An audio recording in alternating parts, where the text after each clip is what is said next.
Okay, we're back in Sefer Ha-Aggadah, speaking about the time of Yoshua and leadership. So, the last time we discussed the Yoshua and the conditions he made with Bnei Israel, here the Midrash says what the judges were supposed to do when they entered Israel. They said this, כשנכנסו ישראל לארצם, היה להם לסנהדרי גדולה שהניע משה ויהושע ופינחס בן אלעזר עמהם.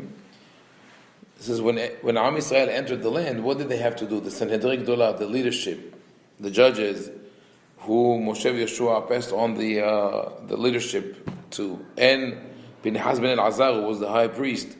What they should have done was this: ללך ולקשור חבלים של ברזל במותניהם ולהגביה בגדיהם למעלה מארכובותיהם ויחזרו בכל עיירות ישראל.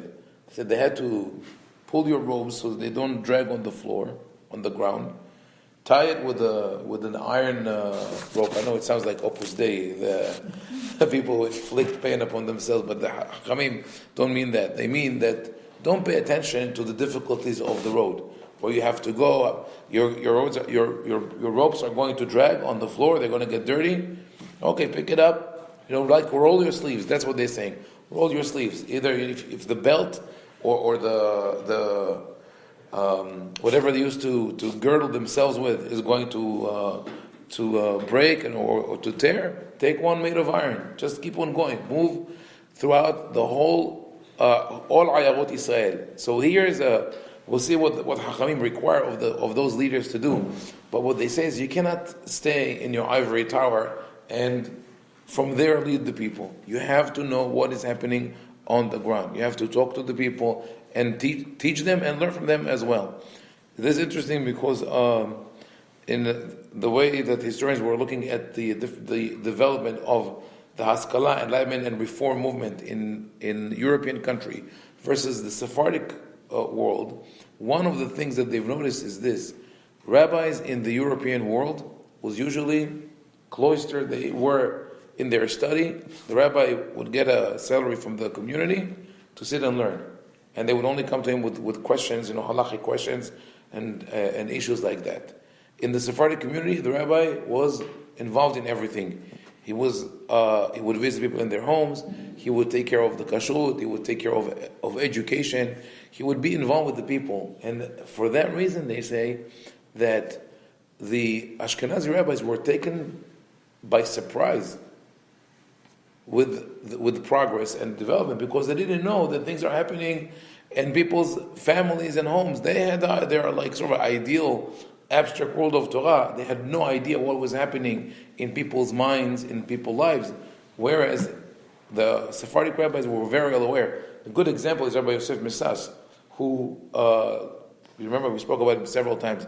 Was born in Meknes in Morocco, then served in Tlemcen in Algeria for many years, went back to Morocco, served in Israel. In everything he writes, you see how he fully understands the people and how he takes in the whole situation. And anyway, this is what Hachamim say. You have to hit the road and go and see what people need and help them. He says, and not only to the great cities, they say you have to go Yom Echad LeLachish, Yom Echad LeHevron, Yom Echad LeYerushalayim. They name the places.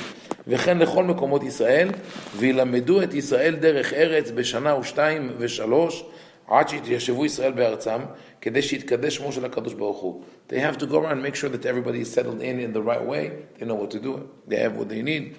והם לא עשו כן, אלא כשנכנסו לארצם, כל אחד נכנס לחרמו ולזיתו ואומר, שלום עלייך נפשי. Once they got to the land, everybody says, okay, show me my city, where's my office, what is my position, let me go sit there. איש תחת גפנו ותחת עינתו, in his vineyard, in his olive orchard, and that's it. So this is a very harsh criticism of the rabbis on the judges of the time of Yoshua, of the generation of Yoshua, which could be also historical, because we see that there were fluctuations in the spiritual life of Jews, of Bnei Israel, at the time of the judges. But also, this is criticism directed at their own generation, because they know that the high priests and their followers were corrupt. They were running everything from the temple. They did what they thought was correct, not what people really needed. In a way, it applies to the chief rabbinate in Israel. The way they run things, they don't know. The chief rabbis of Israel have no idea not a clue of what people live through outside Eretz Israel. I don't think that even in Israel they know. They were chief rabbis who did. Rabbi Uziel, Rabbi Unterman, there were others. But today, no clue. They have, when they come to America, they go visit the few clusters of Orthodox Jews who worship them, who read their books or their parents' books, Kadosh, Kadosh, Kadosh, but they never really care about what is happening, what is someone who needs to have conversion goes through, organ donation, all these things. This is a big problem. So it's interesting. This is as relevant as today as when the Hachamim said it.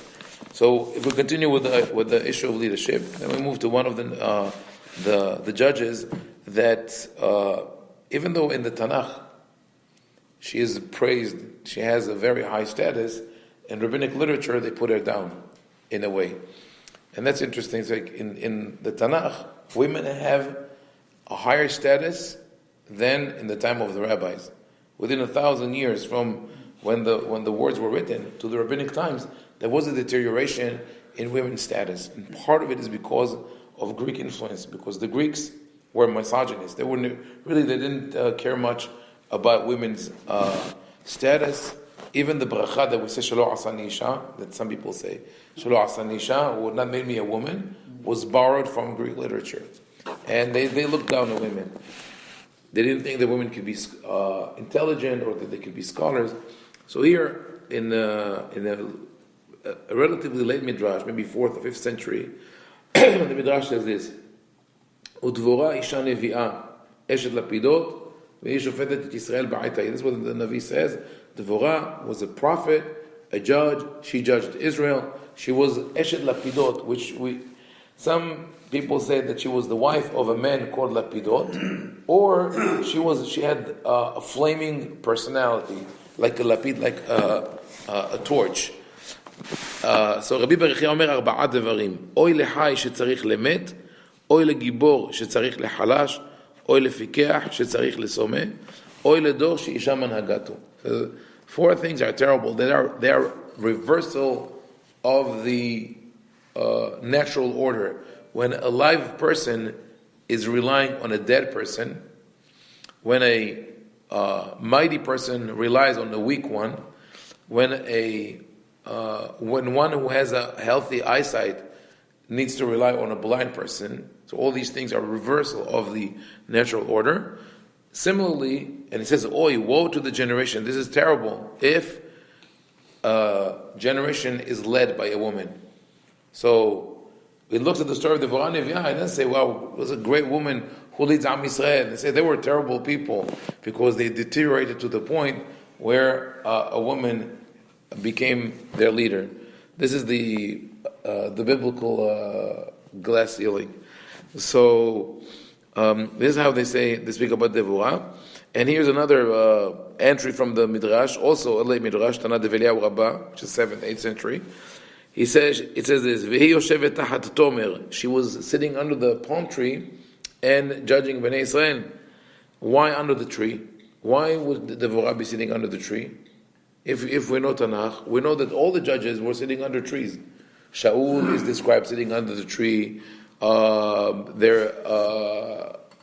Even the prohibition of lo titah lecha asherah kol etz etzel mizbach Adonai Elohecha. You should not plant a tree of idolatry, of pagan worship next to the Mizbeach, was understood as a metaphor for the Dayan. The judge has to be a righteous one and not one, because if he's not righteous, he's like Avodah Zarah, is idolatry. So obviously, Devorah sits there because this is a central place. People come to her. People don't go to the prophet, to his house. But the Midrash says this: "ויעלו אליה בני ישראל למשפט, לפי שאין דרכה של אישה להתייחד בתוך הבית, ישבה בצילו של דקל מלמד תורה לרבים." Say, God forbid, if she will sit in the house and people will come into her office to talk to her personally, it will be yehud, it will be immodest. This is anachronistic. Doesn't really belong in the time of Hazal, because of the Tanakh, because the judges just didn't operate in that manner. The judges always were outside, available to the people. But it's interesting how from this midrash and some of the rabbinic writings of the Talmud and later generations it kept evolving or devolving to the point where today, in the Orthodox, the ultra-Orthodox community, what we have here, that they say a woman like Devorah could be a judge, but not in the privacy of her house. She should do it publicly. Today they say a woman should not be talking to men at all, and a woman's voice should not be heard.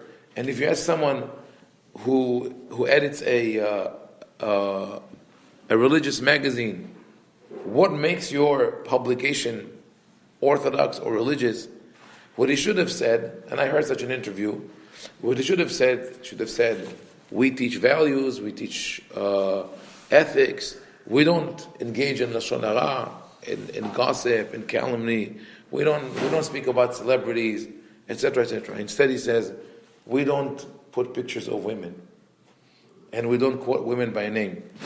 I remember years ago I heard in a radio broadcast, they spoke in the news, they were speaking about the Golda Meir. It was a religious radio station.